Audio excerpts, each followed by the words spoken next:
I want to provide a brief highlighted overview of the timeline that has been established to date through witness interviews and other information. Again, this is our understanding at present and is subject to change and further refinement as more facts are collected.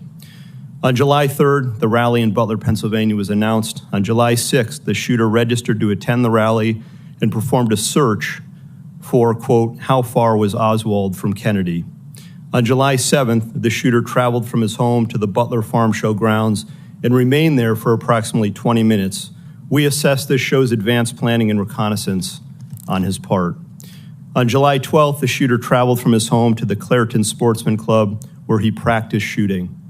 On the morning of July 13th, at approximately 10 a.m., the shooter returned to the farm showgrounds and remained there for about 70 minutes before returning home again.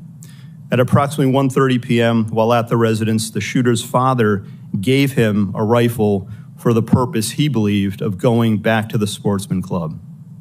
About 25 minutes later, the shooter purchased ammunition while en route to the Butler Farm Showgrounds. The subject then arrived at the scene and was moving around the farm showgrounds close to the American Glass Research AGR building, from which he ultimately committed the attack. Shortly thereafter, at approximately 3:51 p.m., the shooter flew a drone approximately 200 yards from the farm showgrounds for about 11 minutes. The drone and controller were later found in the subject's car. Analysis has not revealed any photos or video taken by the drone, but we can confirm that he was live streaming at the time and would have been able to view it on his controller. The first reported sighting of the shooter by local law enforcement was at approximately 4:26 p.m. At approximately 5:10 p.m., the shooter was again identified by local law enforcement as a suspicious person around the AGR building. And at approximately 5:14 p.m., a local SWAT operator took a photo of the shooter. At about 5:32 p.m., local SWAT observed the shooter next to the AGR building using his phone, browsing news sites, and with a rangefinder. At approximately 5:38 p.m., the photo of the shooter taken earlier was sent to local SWAT operators in a text message group.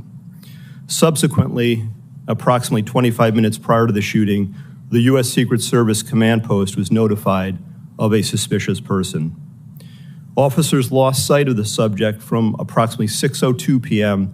to 6:08 p.m., but continued to communicate with each other in an attempt to locate him. Recently discovered video from a local business shows the shooter pulling himself up onto the AGR building rooftop at approximately 6:06 p.m.